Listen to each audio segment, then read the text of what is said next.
Assalomu alaykum, kanalimiz a'zolari, xudo xolasa keyingi zakazlarimiz tayyor bo'ldi. Bularimizni Andijon viloyati Shahrixonga tayyorlab berdik. Xudo xolasa bularimizni ham qo'ldan kelgancha obzor qilib beramiz.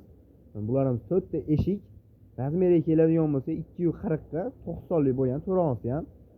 Bittasi ichkariga o'ngga, ichkariga chapga, ikkitasi ichkariga o'ngga, ikkitasi ichkariga chapga bo'lgan. Xudo xolasa rezinkalarigacha qo'yib, oynaklari germetiylarni mana kanizlarni ham o'ta go'zalidan qo'yib berganmiz. Tillarang tashib berganmiz kanizlariga.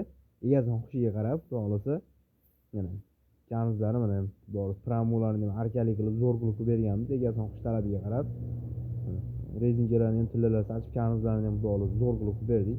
Tepasiga oddiy oyna solib berganman. Bu yerga oddiy solib berganmiz. Ichkari ko'rinmaydi. Zamonlar ham stimul zo'r zamondan qo'yib berganmiz zamonlarni ham. Bularimizni qalinligi keladigan bo'lsa 4-6 lik bo'ladi, qalinligi 4,5 qoladi. Ochib garantiyalari xudo xolasa 5 yil garantiya beramiz bu eshik-romlarimizga. Xudo xolasa xizmat qiladi inshaalloh. Ichkariga bo'ladi, misol tashqariga bo'lmaydi eshik-romlarimiz. Misol ichkari ayvonli joylar bo'lsa, eshik-romlar bemalol xudo xolasa xizmat qilaveradi. O'ta go'zal chiqqan. Kimga shunaqa xizmatlarimiz kerak bo'lsa, nomerlarimiz 80386 65 65 O'zbekiston bo'ylab dastavka, vodiy bo'ylab oborib, so'nib chiqib beramiz. Hammaga rahmat.